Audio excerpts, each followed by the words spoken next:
සමන්තා චක්කවාලේසු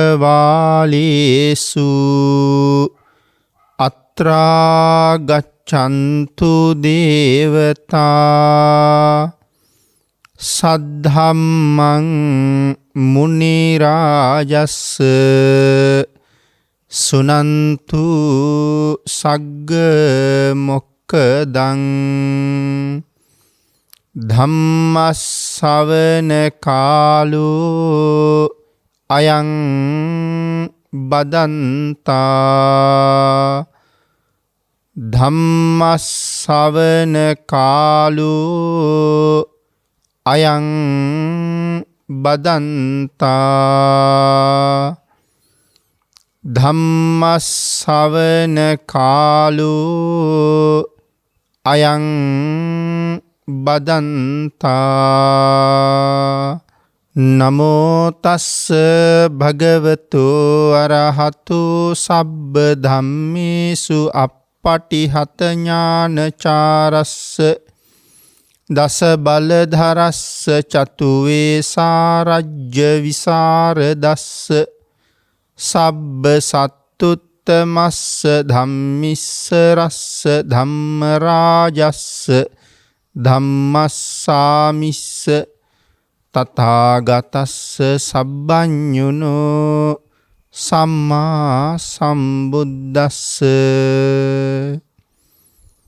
සද්ධර්ම ශ්‍රාවක කාරුණික ගුණගරුක බෞද්ධ පින්නතුනි, බොහෝම ශ්‍රද්ධාවෙන් යුක්තව සියලු දෙනාම සූදානම් වෙන්නේ තිලෝගුරු ශාන්තිනායක සම්මා සම්බුදුරජාණන් වහන්සේ විසින් ලෝක සත්වයන් පිළිබඳව අසීමිත දයාවෙන් කරුණාවෙන් මෛත්‍රියෙන් යුක්තව අවබෝධ කරගෙන දේශනා කොට වදාළ පරම ගම්බීර වූ ශ්‍රී සද්ධර්ම රත්නයෙන් ඊ타ම පුංචි කොටසක් දේශනා කරවගෙන ධර්ම ගෞරවයේ පෙරදරි කරගෙන දේශනාගත ධර්මයේ ශ්‍රවණය කරලා ඒ තුලින් ලැබෙන අවවාද අනුශාසනා තමන්ගේ ජීවිතයට එකතු කරගෙන වඩාත් නිවැරදි මෙලව ජීවිතයක් සකස් කරගන්නත්,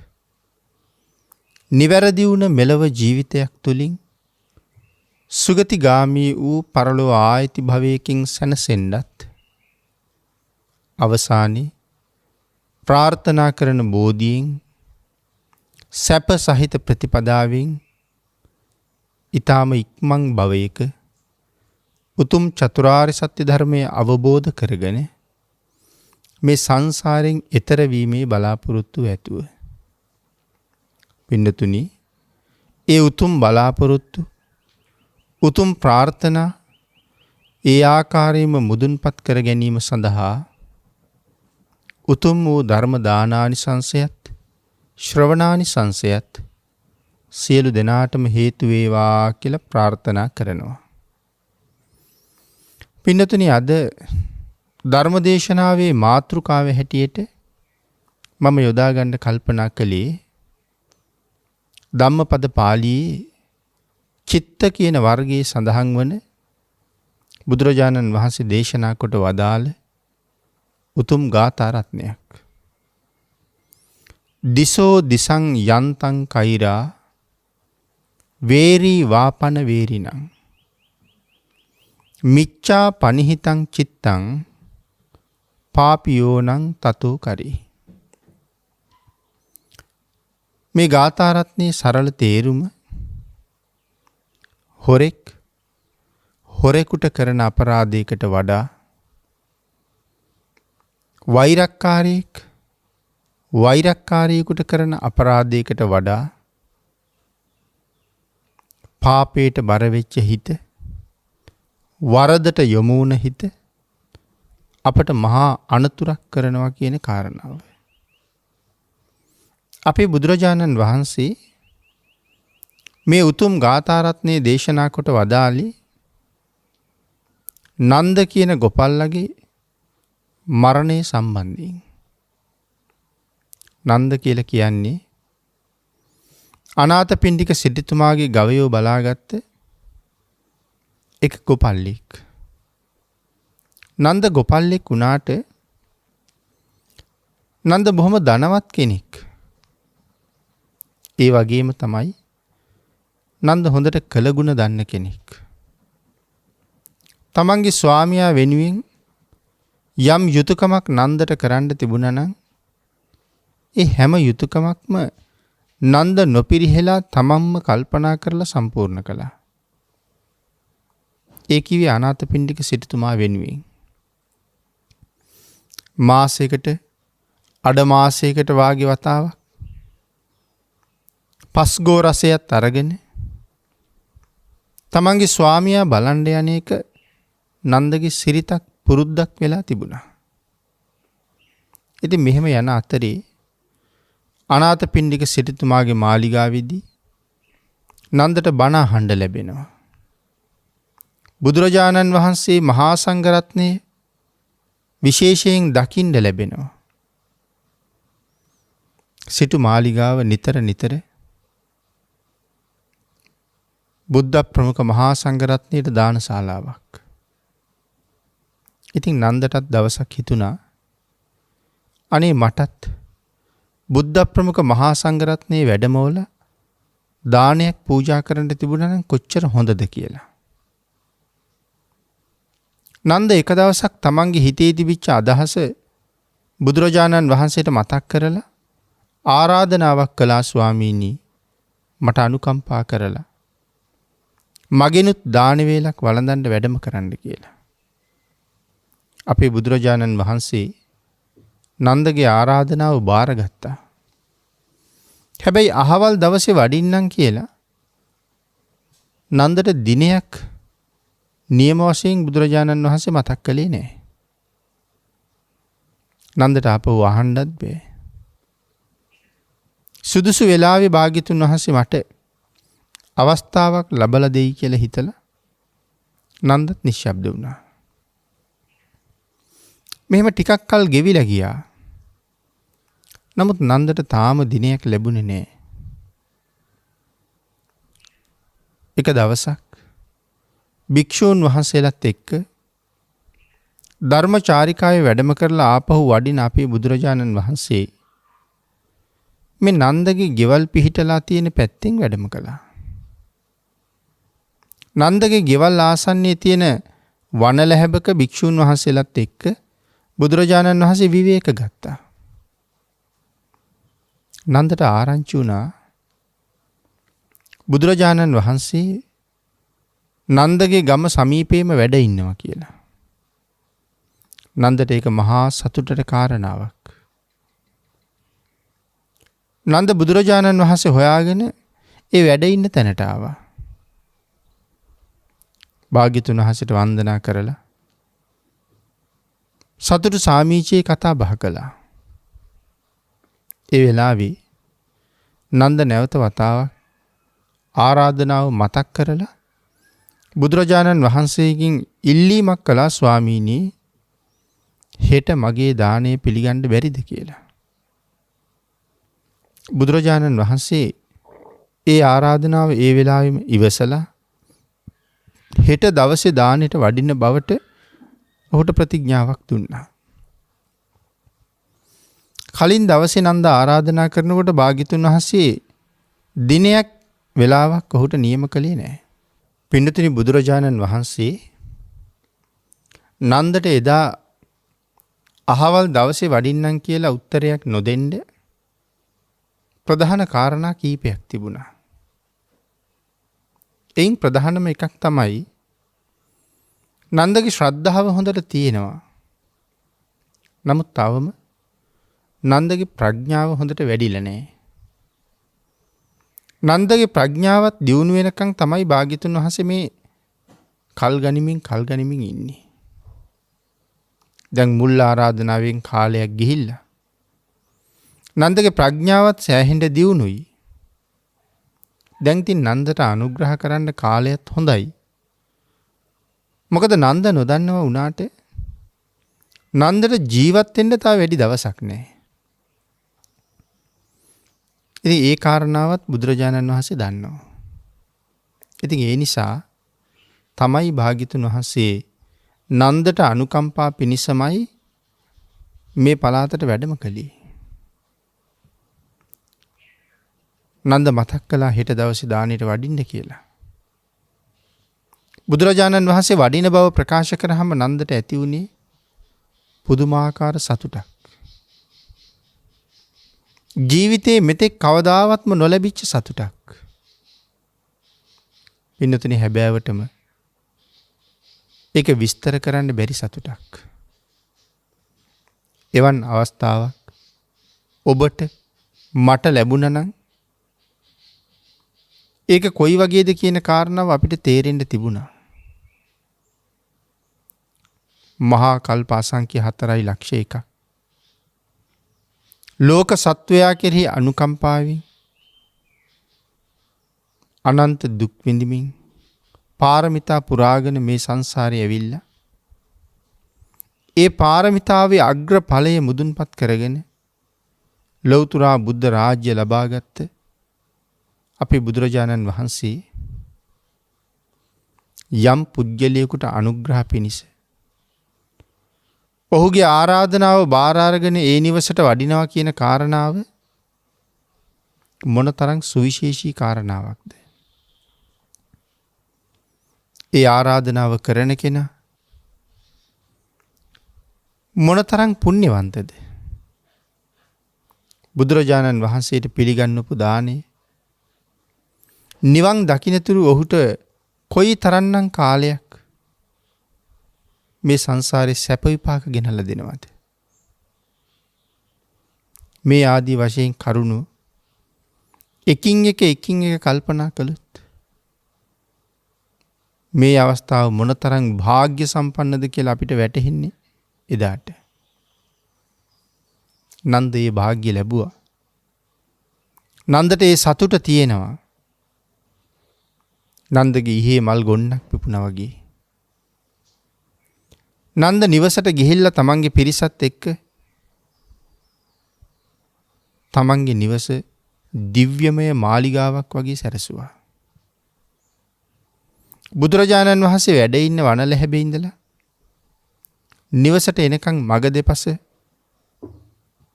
පුදුම විදිහට අලංකාර කළා. ඒ සියල්ල නිමා කළා. නන්ද කොයිතරම් මග සැරසුවාද නිවස අලංකාර කළාද මේ පොඩි කාලයක් තුල නන්දගේ පින්කමට ආපු විශාල පිරිසක් පින්කමට සම්බන්ධ වෙන්න වගේම විශේෂයෙන් ආවි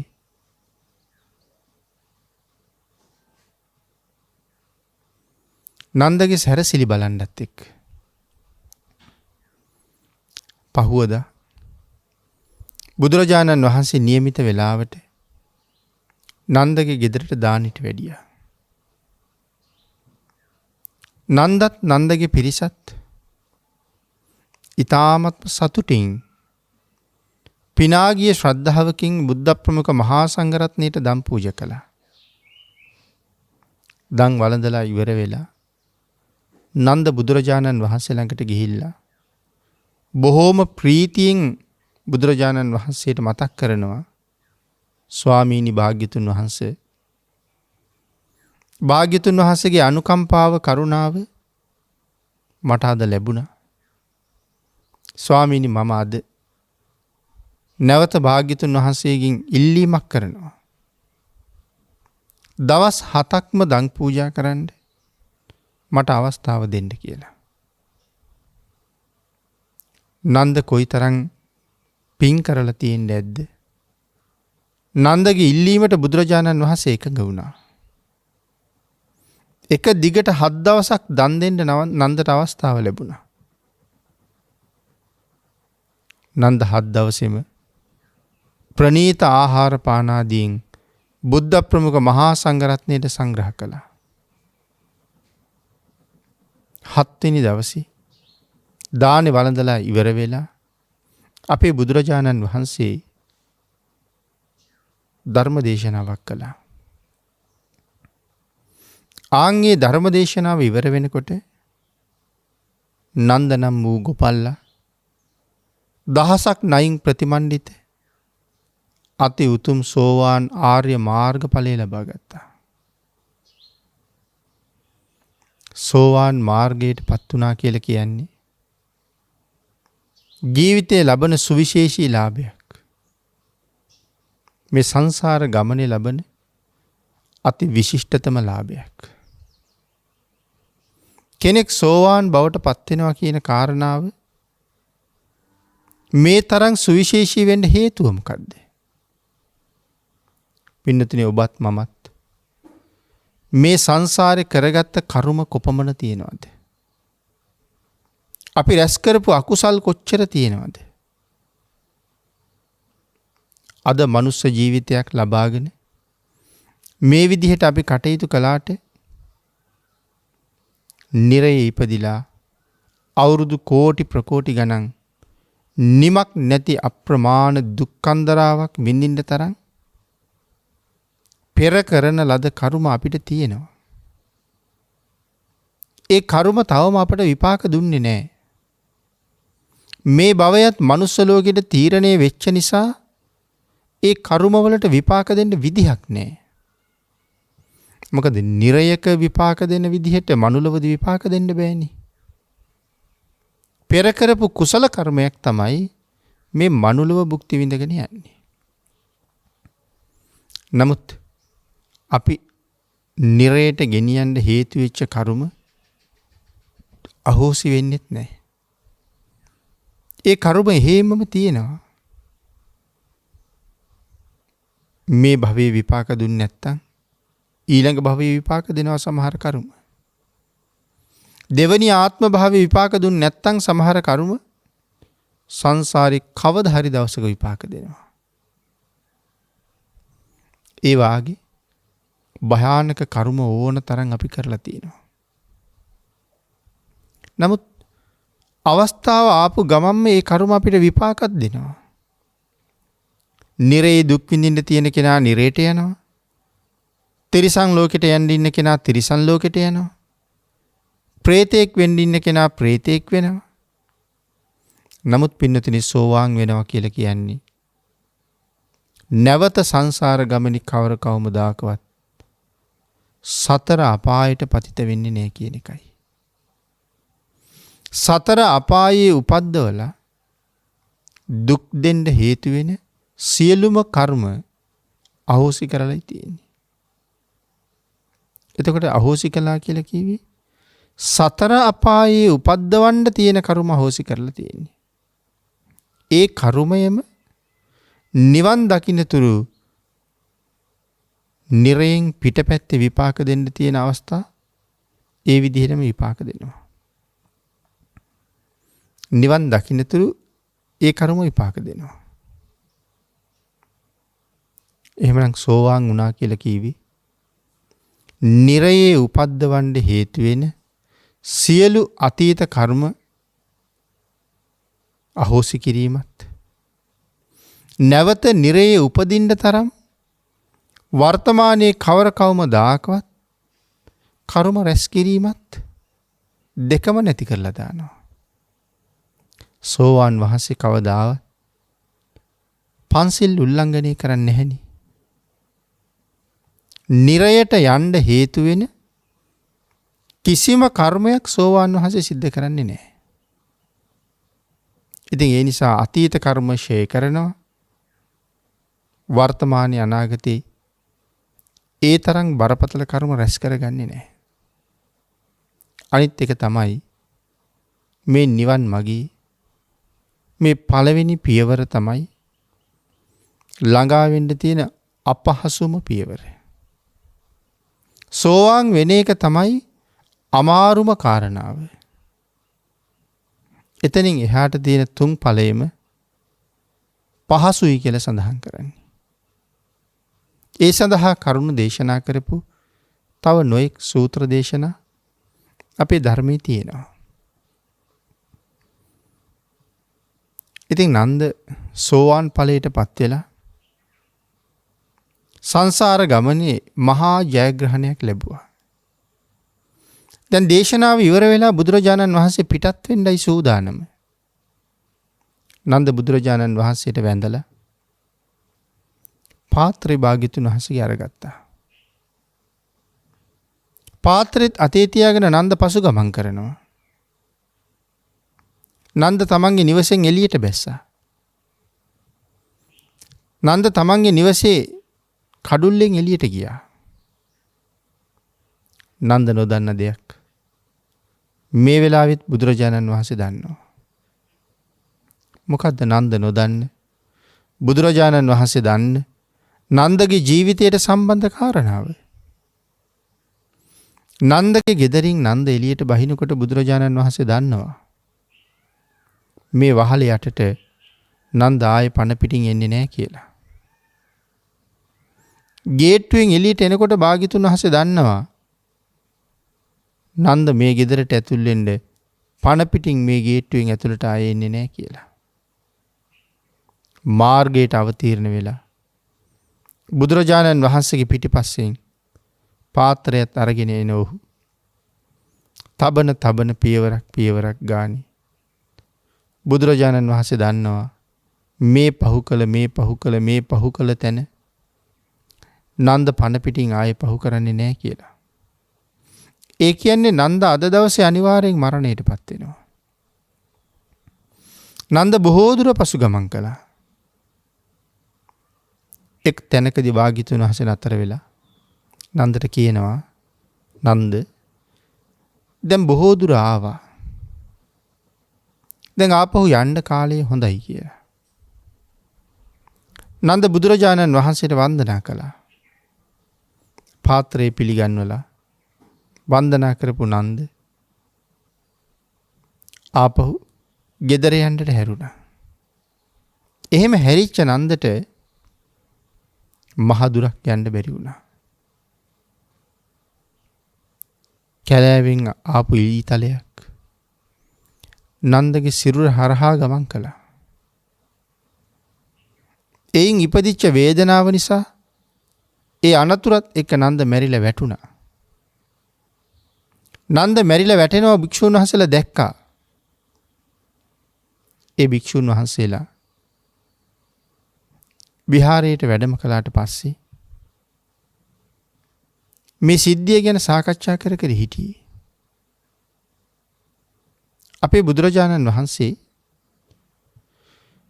ධම්සභාවට වඩින වෙලාවේ භික්ෂුන් වහන්සේලා කතා කර හිටියේ මොනවද කියන කාරණාව උන්වහන්සේලාගෙන් විමසහම ඒ භික්ෂුන් වහන්සේලා සඳහන් කළා ස්වාමීනි අපි නන්ද ගැන කතා කර හිටියේ. මොනවද මහණෙනි නන්ද ගැන කතා කළේ? ස්වාමීනි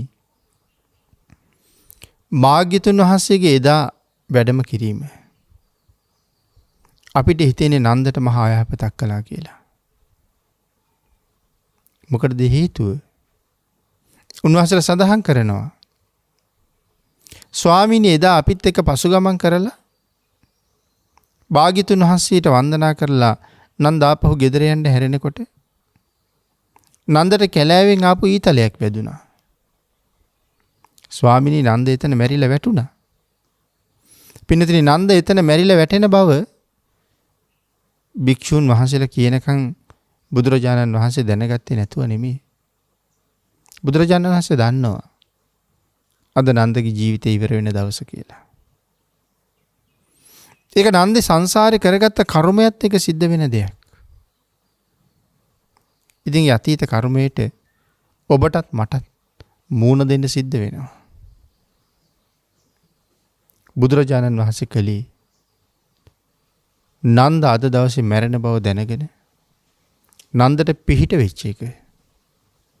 භාග්‍යතුන් වහන්සේ නොවඩින්න නන්ද සෝවාන් වෙන්නේ නැහෙනි පින්නතුනි. සමහරට මරණයෙන් පස්සේ නිරයක යන්න තිබිච්ච ඉඩකඩ තමයි බොහොම වැඩි. නමුත් භාග්‍යතුන් වහන්සේගේ වැඩම කිරීම අයහපතක් නෙමෙයි එතකොට. භික්ෂුන් වහන්සේලා කල්පනා කළේ මේ පෘථග්ජන භික්ෂුන් වහන්සේලා. භාග්‍යතුන් වහන්සේ එදා එහි වැඩියේ නැත්තම් නන්දට මේ පාරෙන් මේ විදිහට පසුගමන් කිරීමක් කරන්න උවමනාවක් නැහෙනි. අපි වැඩියේ නිසා තමයි නන්ද අපේ පස්සෙන් ආවේ. ඉතින් නන්ද එදා ගෙදරට වෙලා හිටියානම් මේ ඊතලයේ කොහේ හරි ගිහිල්ලා වැටේ නන්දට හානියක් වෙන්නේ නැහනේ. ඒක තමයි උන්වහන්සේලාගේ අදහස. නමුත් පින්නතුනි අපේ බුදුරජාණන් වහන්සේ කාරණාව භික්ෂුන් වහන්සේලාට පැහැදිලි කරලා දුන්නා. භාග්‍යතුන් වහන්සේගේ වැඩම කිරීම කවදාවත් කෙනෙකුට අනර්ථයක් වෙන්නේ නැහැ මහණෙනි. නන්ද මෙරිලා වැටුණ බව ඇත්ත. නමුත් නන්ද නිකන් හිස් අතින් මරණයටපත් වුණා නෙමෙයි. නන්ද සෝවාන් ආර්ය මාර්ගඵලය ලබාගත්ත ශ්‍රේෂ්ඨ ආර්ය ශ්‍රාවකයෙක් හැටියට තමයි ජීවිතෙන් සමුගත්තේ. ඒ නිසා භාග්‍යතුන් වහන්සේගේ වැඩම කිරීම නන්දට මහත් ලොකු ලාභයක්මයි කළේ. කියන කාරණාව දැනුවත් කරමින් අපේ බුදුරජාණන් වහන්සේ අපි අර මාතෘකා කරගත්ත ගාථා රත්නය දේශනා කොට වදාලා. දිසෝ දිසං යන්තං කෛරා වේරී වාපන වේරිනං මිච්ඡා පනිහිතං චිත්තං පාපියෝනං තතෝ කරි. මහණෙනි හොරෙකුට යම් අපරාධයක් කරයිද ඒක ඊට බිහිසුණු එකක්. හොරෙක් තමන් වගේම තවත් භයානක හොරෙකුට යම් අපරාධයක් කරන්න ගියහම ඒක හරි බිහිසුණු අපරාධයක් කියලා සඳහන් කළේ. හොරෙක් සාමාන්‍ය පුද්ගලයෙකුට කරන අපරාධයකට වඩා ඒක හුඟක් බිහිසුණු අපරාධයක්. සිංහයෙකුට තමන් වගේම ශක්තිමත් තවත් සිංහයෙක් එක පොරබදන්න ගියහම ඒක ලේසි සටනක් වෙන්නේ නැහෙනි. දෙන්නම හොඳ ශක්තිවන්තයෝ. ඇතෙක් එක්ක ඇනගන්න ගියහම ඒකත් සාමාන්‍ය ජනතාවට බලාගෙන ඉන්න බැරි තරම් මහ බිහිසුණු ගැටුමක් වෙනවා. ඒ දෙන්නම ශක්ති සම්පන්නයි. ආන් ඒ වගේ තමයි හොරෙක් තවත් හොරෙක් එක්ක ගැටෙන්න ගියහම ඒක හරි භයානක ගැටුමක්. කොයි තරම් වේදනාවන්ට පත් කරවන්න පුළුවන්ද? වද දෙනකොට කොච්චර වද දීලා මරන්න පුළුවන්ද? වද දෙන ක්‍රම කොච්චර තියෙනවද? ධර්මයේ ওই බාලපඬිත ආදී සූත්‍රවල ඒ කරුණ සඳහන් කරලා තිනවා. රජවරු දඬුවම් දුන්නේ හැටි. දෙතිස් වද. ඉතින් ඒ නිසා තමන්ගේ යටතට ග්‍රහණය කරගත් අනික් හොරාට අනුකම්පා විරහිතව මොනව නොකරන්න බැරිද? ඊළඟට වේරී වාපන වේරිනං වෛරක්කාරයෙකුට කරන අනතුරකට වඩා වැරදියට පිහිටවපු හිත අපිට අනතුරක් කරනවා. වෛරක්කාරයෙකුට කරන අනතුරක් කියලා කියන්නේ කෙනෙක් පිළිබඳව හිතේ වෛරයක් ඉපදුනහම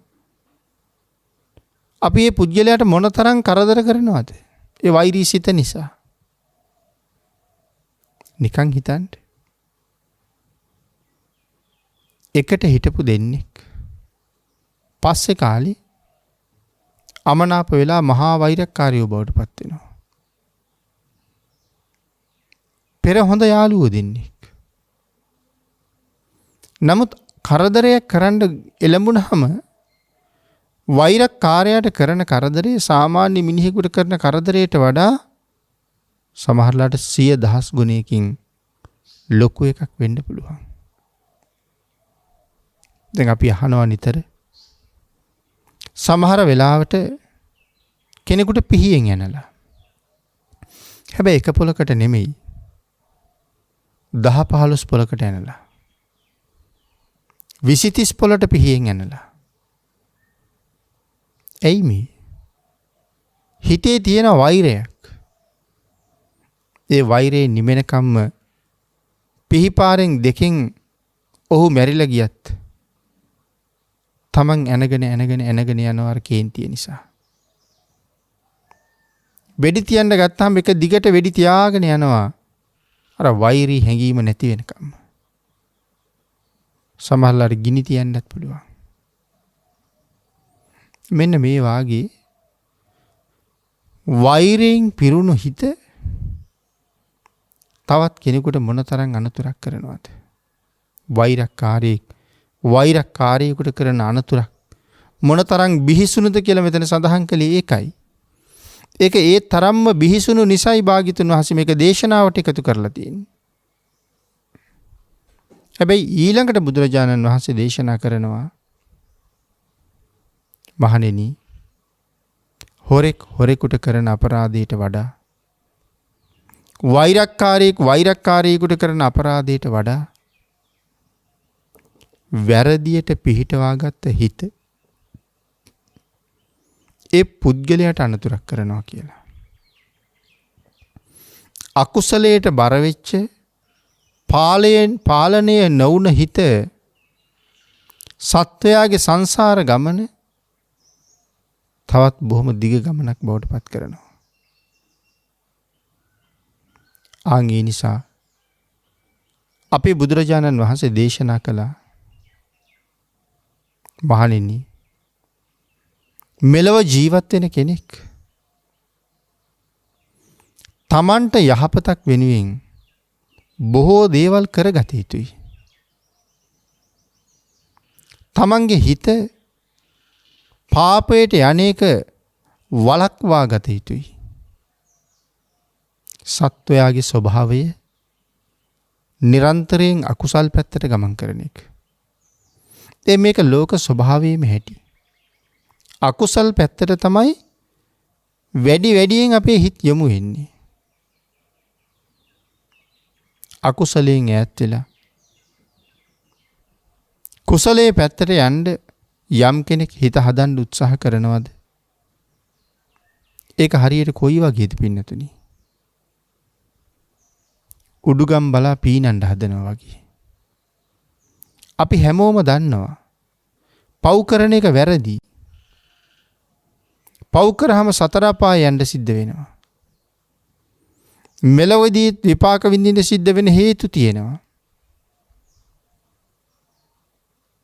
ඒ නිසා මේ පවෙන් ඈත් වෙන එකමයි වටින්නේ. එහෙම දන්නවා වුණත් අපි වැරදි කරනවා. පව්කාර සිතුවිලි වලට අපි ඉඩ දෙනවා. ඒක තමයි පෘථග්ජන පුද්ගලයන්ගේ හැටි. නමුත් සඳහන් කළා කුසලයට යොමු වීම උඩුගම් බලා පීනීමක් වගේ කියලා. අපේ පින්නතුන් හිතන්න. අපි කියමු අපි උඩුගම් බලා පීනනවා කියලා. බඹ 10ක් 15ක් බොහොම අමාරුවෙන් පෑ ගානක් වෙහෙසිලා පීනුවා වෙන්න පුළුවන්. හැබැයි ඒ තරම් දුරට පීනලා එක මොහොතක් අතපය සොලවන එක අතහැරලා විවේක ගත්තොත් ඒ ගඟේ තත්පර ගානක් යනකොට පැය ගානක් උඩට ගියපු එක පහළට එනවා. ඒ වීරිය වඩන එක නතර කරපු ගමන් පහළට එනවා. ඒ වාගේ තමයි කාලයක් බණ අහලා ශ්‍රද්ධාව ඇති කරගෙන ධර්මානුකූල මාවතට යොමු වෙලා බොහෝම ධාර්මිකව කටයුතු කරන අය. බොහොම ධාර්මිකව කටයුතු කරපු අය. පස්සේ කාලේ ඔවුන්වත් දන්නේ නැතුව ඔවුන් දුරාචාරයට යොමු වෙලා සුරාවට සූදුවට ඇබ්බැහි වෙලා පින්කම් කරන්න තිබිච්ච මානසිකත්වය සිල් රකින්න තිබිච්ච ගෞරවයේ ගුණය ඔවුන් අතින් පහ වෙලා ගිහිල්ලා නිකන් හිස් මිනිස්සු විදිහට දැන් ජීවත් වෙනවා. මේක තමයි ස්වභාවය. එහෙනම් කුසල් කරන්න පටන් අරගත්තාම හැම වෙලාවෙම මේ හිත යහපත හිම තමයි යොදවන්න ඕනේ. හැම වෙලාවෙම කියලා කිව්වේ මරණයෙන් ඉවර වෙන තාක් යහපත හිම තමයි මේ හිත පිහිටවන්න ඕනේ. බුදුරජාණන් වහන්සේගේ අවවාදය ඒකයි. යහපත් ලෙස හිතන්න. යහපත් විදිහට කතා කරන්න. යහපත් ආකාරයෙන් දකින්න. එහෙමනම් පින්නතුනි වරදට පෙළඹුණු හිත මට කරන්නේ ඊටාම දරුණු අපරාධයක්. නමුත් මම දක්ෂ විය යුතුයි අනාගතේ මහා දුක්ඛන්දරාවකට මූණ දෙන්න මේ ජීවිතයෙන් කර්ම රැස් කරන්න හැකියාව තියෙනකොට අනාගතේ ආත්ම කෝටි ප්‍රකෝටි ගණන් වල සතර අපායවල් වල විඳවන්නේ නැති ජීවිතයක් වෙනුවෙන් කටයුතු කරන්න. ඒක අපිටයි කරගන්න පුළුවන්. ඒක වෙන කෙනෙකුට අපි වෙනුවෙන් කරලා දෙන්න පුළුවන් කමක් නැහැ. වැරදියට පිහිටවපු හිත. වැරදි ධර්ම කාරණාවට ගරු කරන හිත. ස්වභාවයෙන්ම වරදට පෙළඹුණ හිත යහපත් පැත්තට යොමු කරගන්නවා කියන එක සුගතියට හරවා ගන්නවා කියන එක කොයිතරම් අමාරු වැඩක්ද? අමාරුවෙන් නමුත් යමෙක් එය කරගත්තොත් ඔහුට ලැබෙන්නේ මොන තරම් ලාභයක්ද? ඒ නිසා දේශනා කළා කය මූලික කරගෙන සිද්ධ වෙන අකුසල් ප්‍රමාණයක් තියෙනවා. ඒ අකුසලයන්ගෙන් ඈත් වෙන්න. සිත මූලික කරගෙන සිද්ධ වෙන අකුසල් ප්‍රමාණයක් තියෙනවා. ඒ වගේ ඈත් වෙන්න. වචනේ පෙරදරි කරගෙන සිදුවෙන අකුසල් සමුදායක් තියෙනවා. ඒ අකුසල් වලින් මිදෙන්න. හිතින් කරන වැරදි 3යි. කයෙන් කරන වැරදි 3යි. මොනවද කයෙන් කරන්නේ? ප්‍රාණඝාත, අදත්තාදාන, කාම මිත්‍යාචාර. කායික අකුසල්. වාචසික අකුසල්. බොරු කීම, පරුෂ වචන කීම, කේලම් කීම, හිස් වචන දොඩමින් නිකරුණේ කාලය ගෙවීම. වචනයෙන් කරන අකුසල්.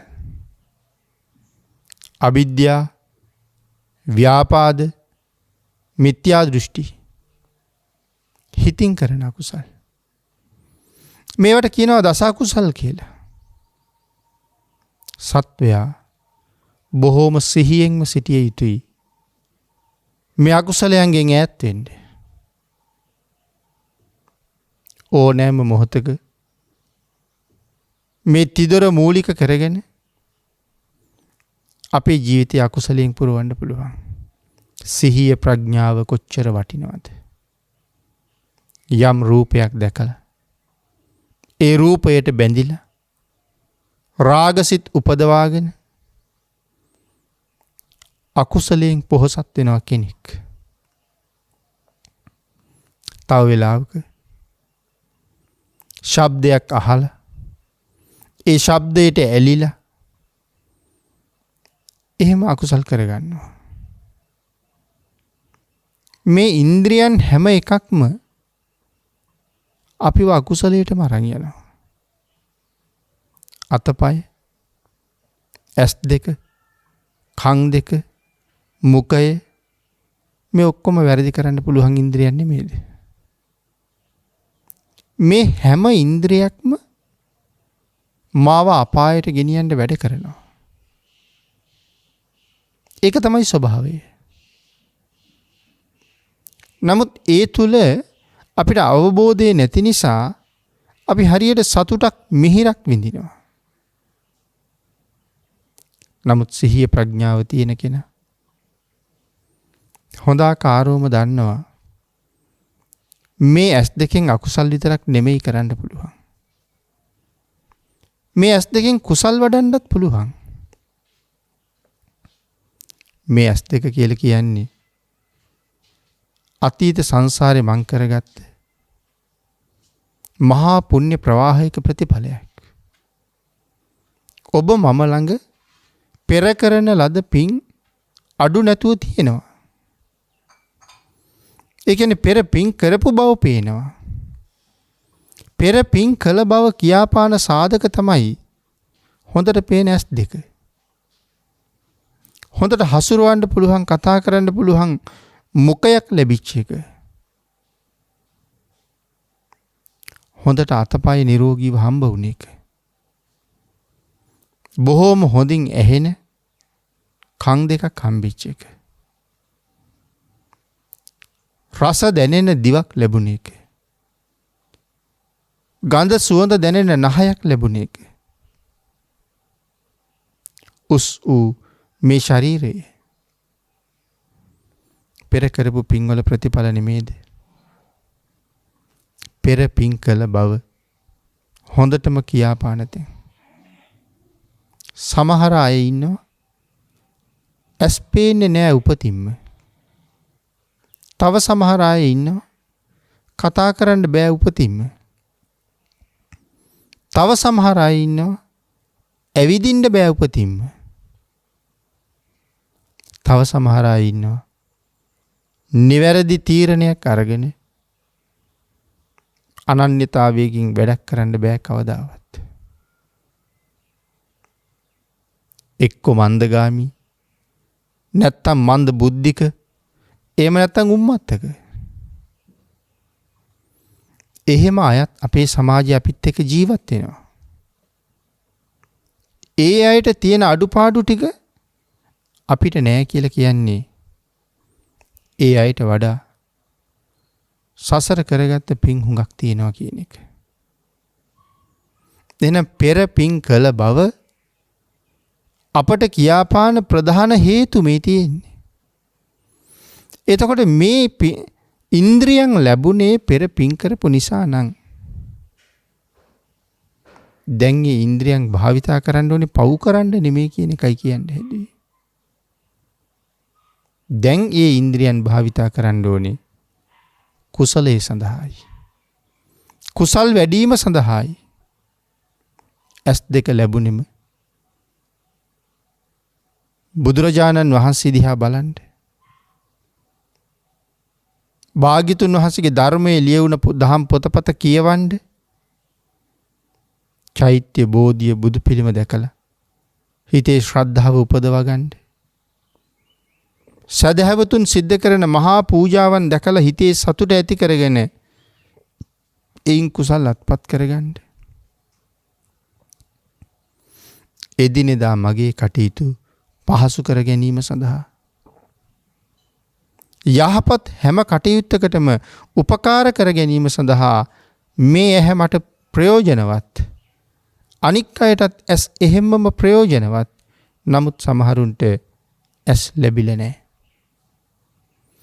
මහ පොළොවේ පය ගහලා ඇවිද ගන්න බෑ.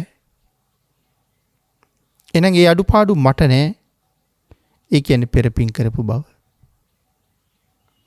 මනුෂ්‍ය ජීවිතයක් හම්බ වෙලා තියෙන්නේ පෙර සිල් රැකපු බව තහවුරු කරලා තියෙන නිසා. ඒ ප්‍රතිඵලයක් හැටියට මනුෂ්‍ය ජීවිතෙත් ලැබුණා. අනුන්ට අතපාන්න නැතුව ජීවත් වෙනවා කියලා කියන්නේ පෙර දන් දීලා තියෙනවා යම් ප්‍රමාණයක්. ආන් එහෙමනම් පින්නතුනි පෙර කරපු පින් වියදම් කරලා අරගත්ත මේ ඉන්ද්‍රියන්ගෙන් අපි යහපතම දකින්න ඕනේ. රන් රිදී මුතු මැණික් දකින්න හරි කැමති. මලකඳන් අසූචි වගේ දේවල් දිහා බලන්න අපි හරි අකමැති. එනම් අකුසලය, පාපය, නොහික්මුණුකම අර අසුචි දකින්නවා වගේ. එහෙම අය දකින්න එකත් එහෙමයි. සංවරය, ගුණ ධර්ම, සීලාදී ගුණ මහ පිංකම් දැකලා සතුටු වෙනවා වගේම කරලත් සතුටු වෙනවා. හිත යහපත් පැත්තට හරවා ගත්තාම යම් දෙයක් දැක්කහම ඒ දැකීම හරහා උපදින්නේ අකුසලයක් නම් සිහිය ප්‍රඥාව තිබුණ නිසා ඒක මනවින් තේරුම් අරගන්නවා. දැකීමෙන් අකුසල් කරගන්නවා. අහන හඬට ලෝභ වෙලා ඇහිීමෙන් අකුසල් කරගන්නවා. මේ වාගේ මේ ලෝකේ ඉපදිලා පන්සිල් ආරක්ෂා කරන්නෙත් නැහැ. දස කුසල් රැස් කරගන්නෙත් නැහැ. දස අකුසලයේම නියුක්ත වෙලා ජීවත් වෙනවා.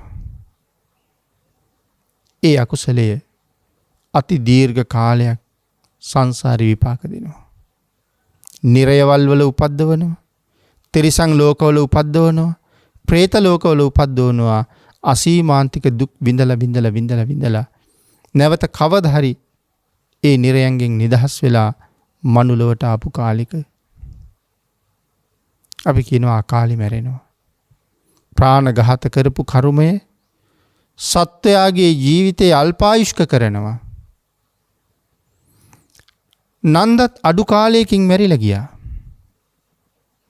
බුදුරජාණන් වහන්සේ දා දේශනා කළා භාග්‍යතුන් වහන්සේ වැඩියත් නැතත් නන්ද එදා මැරෙනවා.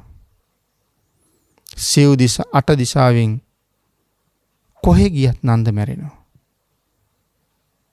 ඒ නිසා අද දවසේ නන්ද බේරන්න පුළුවන් දවසක් නෙමෙයි. අද නන්දට මැරෙන්න තියෙන දවසේ. නන්ද මැරිලා ගියා. නමුත් නන්ද සෝවාන් වෙලානේ හිටියේ. නන්ද සුගතියේ ඉපදුනා.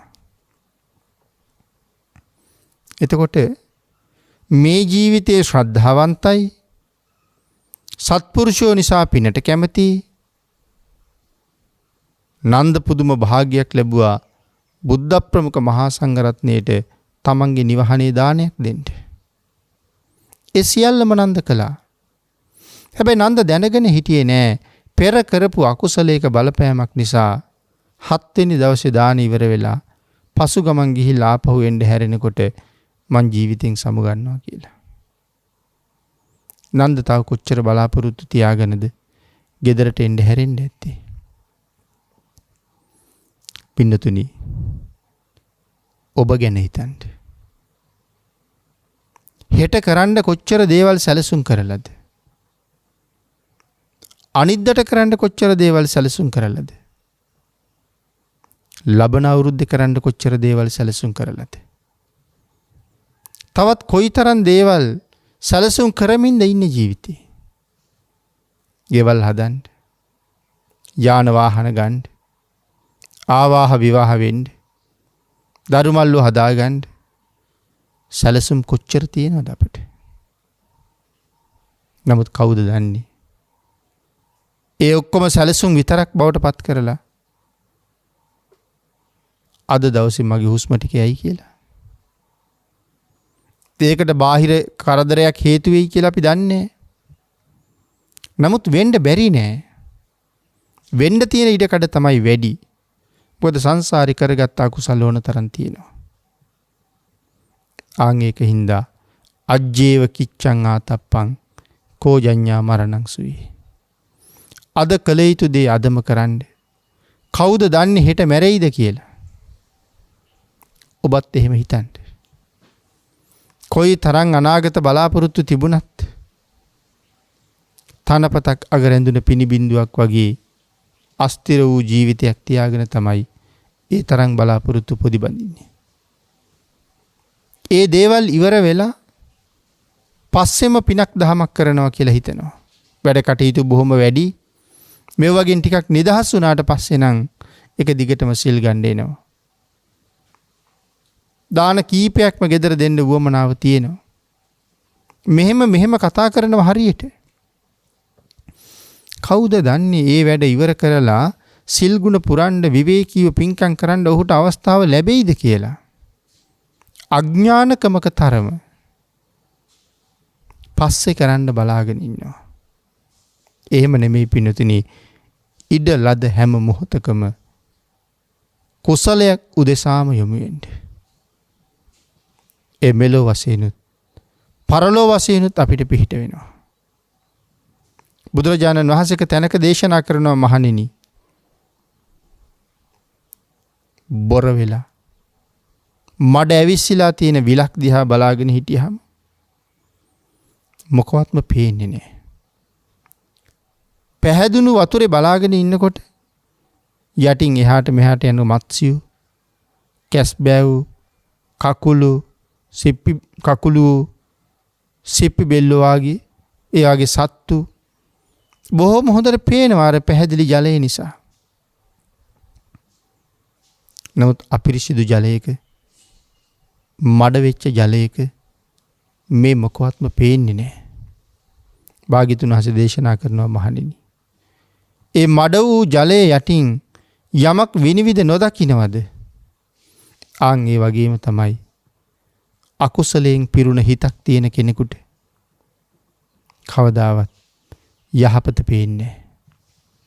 සිල් රකින්න, භාවනා කරන්න, කර්මස්ථානයක් දියුණු කරගන්න ඒකක්වත් ඔහුට හැඟෙන්නේ නැහැ. ඒ විතරක්ද නෙමේ ඔහු කරන වැරදි අකුසල කර්ම මේ කර්මයේ මාව නිරයට ගෙනියන තරම් කර්මයක් නේද කියන කාරණාවක් ඒකත් ඔහුට හිතෙන්නේ නැහැ. මේ හොඳ දේවල්ද නරක දේවල්ද, මට යහපතක්ද අයහපතක්ද මේන් වෙන්නේ කියන කාරණාව තේරෙන්නේ නැහැ.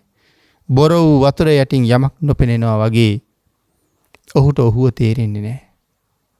හොඳ නරක නොතේරෙන නිසා නිරේගාමී අකුසල්ම තමයි සමහරලාට හොඳයි කියලාත් කරලා තියෙන්නේ. බුදුරජාණන් වහන්සේ අන්තිමට දේශනා කරනවා මහණෙනි, හොරෙක් හෝ හතුරෙක් අපට විපතක් කරනවා නම් එය ඒ අවස්ථාවේදීම කරනවා. හොර හතුරන්ට අපට විපතක් කරන්න අවස්ථාවක් එළඹුණාම උත්සාහ කරන්නේ ඒ මොහොතේම ඒ විපත කරලා ඉවර කරන්න. නමුත් බුදුරජාණන් වහන්සේ දේශනා කරනවා